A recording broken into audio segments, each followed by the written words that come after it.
महानगरपालिकेच्या निवडणुका आहेत आणि आम्ही असताना काँग्रेस बरोबर युती करण्याचा प्रयत्न केला, परंतु जो आमचा मागचा अनुभव आहे त्या अनुभवाप्रमाणे असताना काँग्रेस काही पिंपरी चिंचवडमध्ये बसली नाही.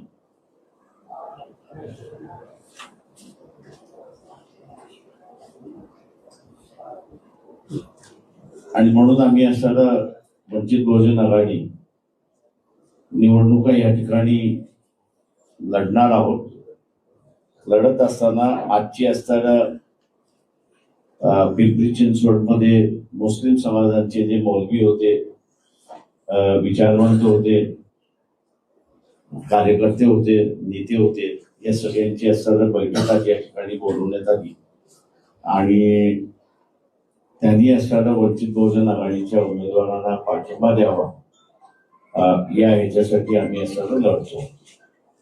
दुसरं महत्वाचं या ठिकाणी ती मध्यंतरी असताना आम्ही मोर्चा काढला होता झोपडपट्ट्यांसाठी. तेव्हा सर्व झोपडपट्टीवासियांना असताना विनंती करतोय की SRA ची योजना इथे राबवली जाईल, पण SRA ची योजना राबवत असताना ज्याला कोणाला दिल्या जाते तो असताना महिन्याचा भाडं जे दिलं पाहिजे ते भाडं काही दिलेलं नाही. SRAच्या अधिकाऱ्यांनी असताना महिन्याचं भाडं काय असलं पाहिजे याचाही त्यांनी असताना ठरवलेला नाही.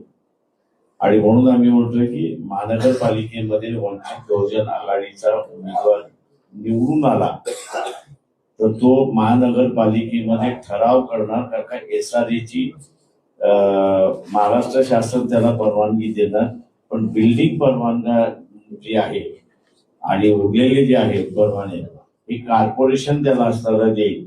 त्याच्यामुळे कॉर्पोरेशन ते परवाने देण्याच्या अगोदर त्या बिल्डरनी सगळ्या झोपडपट्टीवासियांची महिन्याला 15,000चा करारनामा केला की नाही केला भाडं देण्याचा, 15,000चं महिन्याला भाडं चा करारनामा त्यांनी सबमिट केला तरच त्याला बिल्डिंग परमिशन त्या ठिकाणी दिल्या जाईल.